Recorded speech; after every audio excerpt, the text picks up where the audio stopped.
35 number سورہ ہے،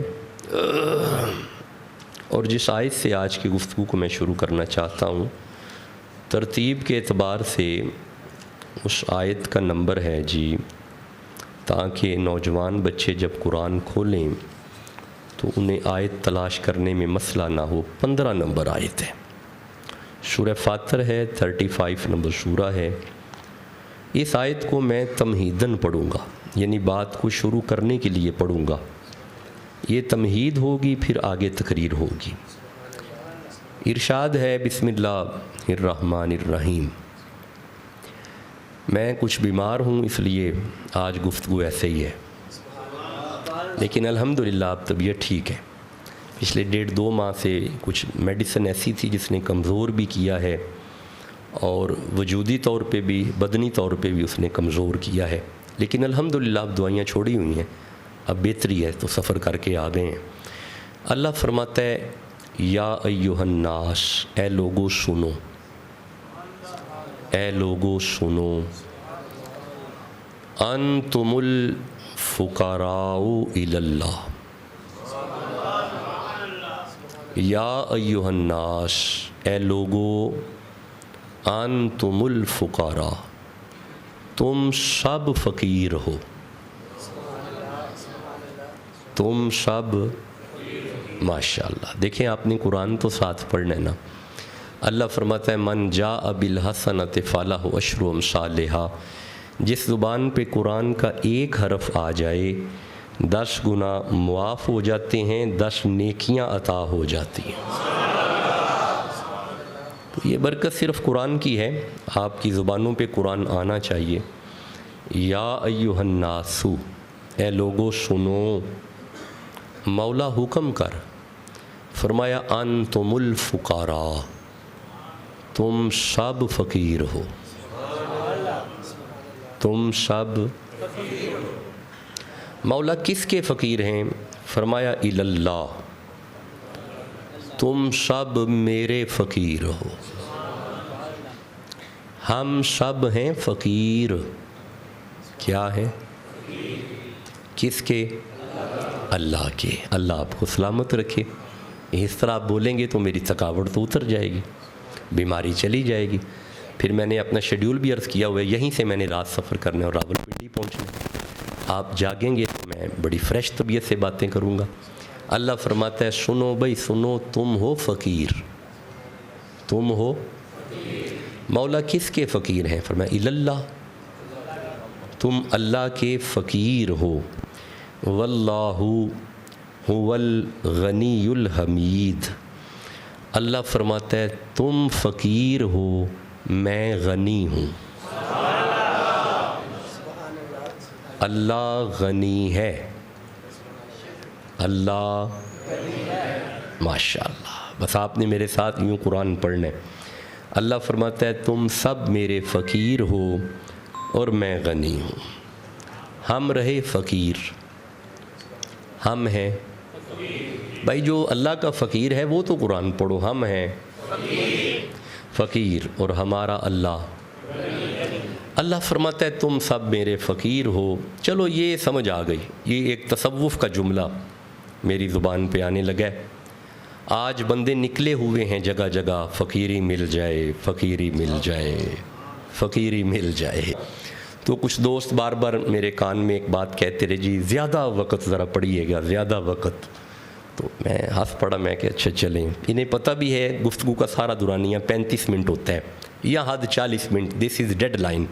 لیکن اگر طبیعت نے اجازت دی اور وقت رہا ساتھ تو پھر انشاءاللہ میں ضرور آج زیادہ وقت بیٹھوں گا آپ کے درمیان۔ ہم ہیں فقیر اور ہمارا اللہ۔ اچھا ایک منٹ، میں ایک آیت اور پڑھتا ہوں اسی پہ، سورہ بقرہ کی آیت ہے۔ یہاں پہ فرمایا کہ غنی الحمید، اللہ حمید غنی ہے۔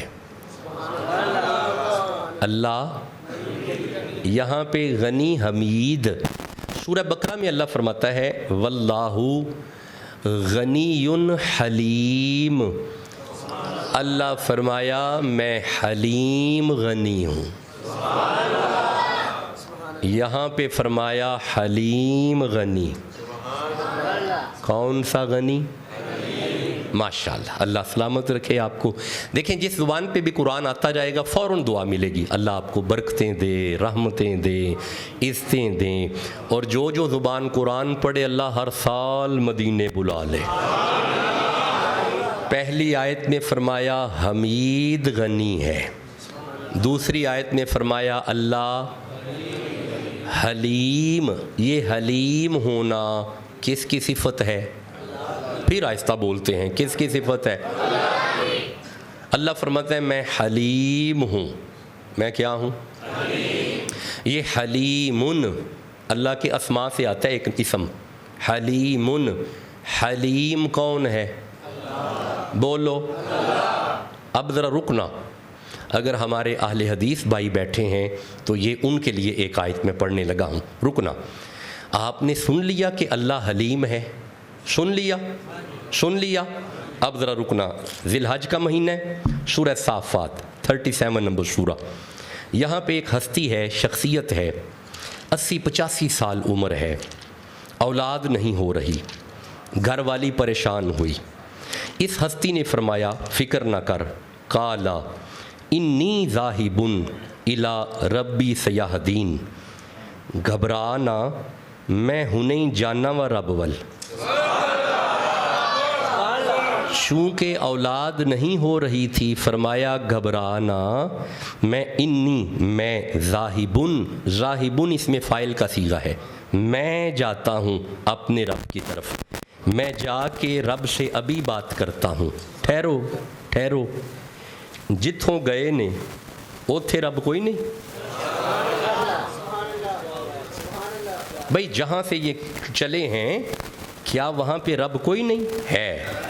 وہاں پہ بھی رب ہے، لیکن ایک خاص مقام پہ جا کے نبی نے دعا کر کے بتا دیا رب ہر جگہ ہے پر کتلے نیڑے ہو کے سن لیندہ ہے۔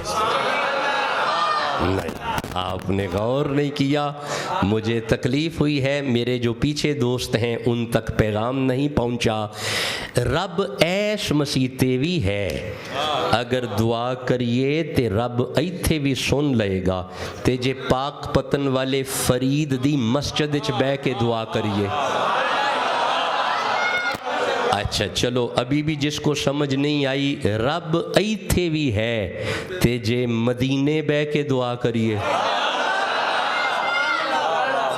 یہ دا مطلب ہے کتلے رب نیڑے ہو کے سن لیندہ ہے۔ اچھا چلو، یہ اور ٹاپک ہے، اس پہ کبھی آیا تو پھر بات کروں گا۔ اب اس ہستی نے ہاتھ اٹھا کے کہا ربی حب لی من الصالحین، اللہ مجھے صالح بیٹا عطا فرما۔ اللہ فرمایا ابراہیم تو صالح بیٹا مانگ رہا ہے، فبشرناہ بغلام حلیم، ہم تمہیں حلیم بیٹا دیں گے۔ نہیں، میرے دوستوں نے غور نہیں کیا، اللہ فرمایا خلیل جو ہم تمہیں بیٹا دیں گے وہ حلیم ہوگا، حلیم۔ ابھی بھی غور نہیں کیا، اللہ بھی حلیم، اسماعیل بھی حلیم۔ نہیں، میں کوئی بات کر رہا ہوں اگر سمجھ آ رہی ہے، اللہ بھی حلیم، نبی ابراہیم کا بیٹا اسماعیل بھی حلیم۔ میرے صاحبو شرک تو نہیں ہوا؟ بولو، شرک تو نہیں ہوا؟ اگر اللہ بھی حلیم ہو اور اسماعیل بھی حلیم ہو، شرک نہیں ہوتا، تو اگر اللہ بھی داتا ہو، علی حجویر بھی داتا ہو، شرک نہیں ہوتا؟ بھائی بولو بھی تو صحیح، جسے سمجھ آ رہی ہے۔ اگر اللہ بھی حلیم ہو، اسماعیل بھی حلیم ہو، شرک نہیں ہوتا۔ اگر اللہ بھی گنجے شکر ہو، فرید بھی گنجے شکر ہو، شرک نہیں ہوتا۔ اب اگر میں کسی اپنے اہل حدیث بھائی سے یہ دونوں آیتوں کا مسئلہ حل کرواؤں اور اس سے پوچھوں کہ اللہ بھی حلیم، اسماعیل بھی حلیم، کیا شرک تو نہیں ہوا؟ اہل حدیث عالم کہے گا نہیں، شرک نہیں ہوا، اللہ ذاتی حلیم ہے، اسماعیل عطائی حلیم ہے۔ تو میں کہوں گا پھر آپ نے مسئلہ ہی حل کیا، اللہ ذاتی گنجے شکر ہے، بابا فرید عطائی گنجے شکر ہے۔ جو فرید کا نوکر ہے وہ تو سبحان اللہ کہو یار.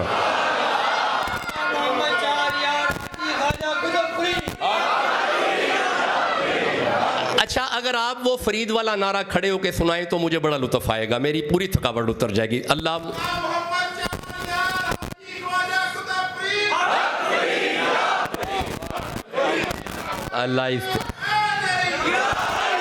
چلو اگر آپ محنت کریں تو آپ کو گنجے شکر بھی قرآن سے مل ہی سکتا ہے. چلے انشاءاللہ میں پھر کبھی حاضر ہوا تو اس پہ باقاعدہ عرض کریں گے. آج گزارش تو یہ ہے کہ اللہ فرماتا ہے میں حمید غنی ہوں.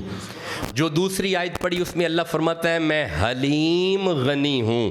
اب اجازت دو میں ایک آیت اور پڑھنا چاہتا ہوں. ٹھنڈا بولو گے تو پھر تو بات بھول جاؤں گا. جس کے دل میں جتنی قرآن کی محبت ہے اتنی زور سے کہو سبحان اللہ. بس اسی طرح آپ نے آیت کا پروٹوکول ہے سبحان اللہ. اب ذرا تیسری آیت کی طرف آنا. اگر دو آیتیں آپ تک آ گئیں اب آؤ ذرا تیسری آیت کی طرف. اللہ فرماتا ہے میں حمید غنی ہوں, پھر اللہ فرماتا ہے میں حلیم غنی ہوں. اب ذرا آگے آنا, سورہ آل عمران کی طرف آنا. ارشاد ہے بسم اللہ الرحمن الرحیم انا اول بیت وضع للناس للذی ببکۃ مبارکن. اللہ فرماتا ہے سنو مکے میں میرا گھر ہے اور وہ گھر مبارک ہے. اللہ کا گھر برکت والا ہے, گھر مبارک ہے. صرف مبارک ہی نہیں بلکہ فرمایا للناس للذی ببکۃ مبارکن وہدی للعالمین.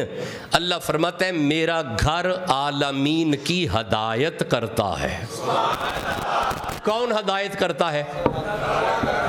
اللہ سلامت رکھے اور جیوندے رہو جی. کون ہدایت کرتا ہے؟ کس کا؟ کیا اللہ کا گھر کیا کرتا ہے؟ کن کی؟ کس چیز کا بنا ہے؟ کس چیز کا بنا ہے؟ زبان کا جی, پتھر کا.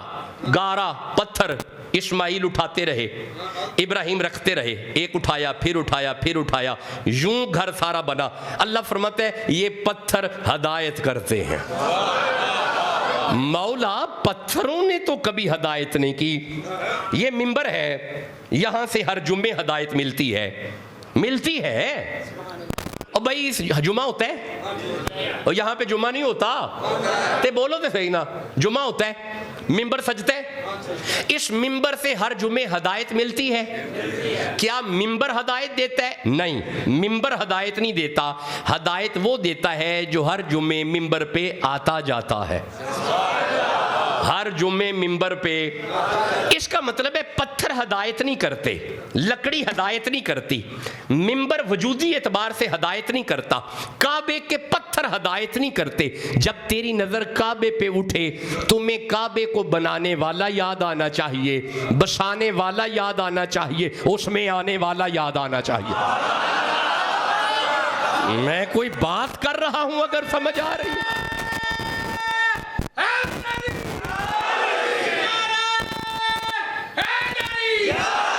دیکھیں ہم عثمان غنی والے ہیں, ہم غدیر والے بھی ہیں, ہم اللہ کے فضل سے مولا علی والے بھی ہیں. اس کا مطلب میرا ٹاپک مولا علی نہیں ہے, میں نے تھوڑا آگے چلنا ہے. اس آیت سے میں نے آپ کو آگے لے کے جانا ہے.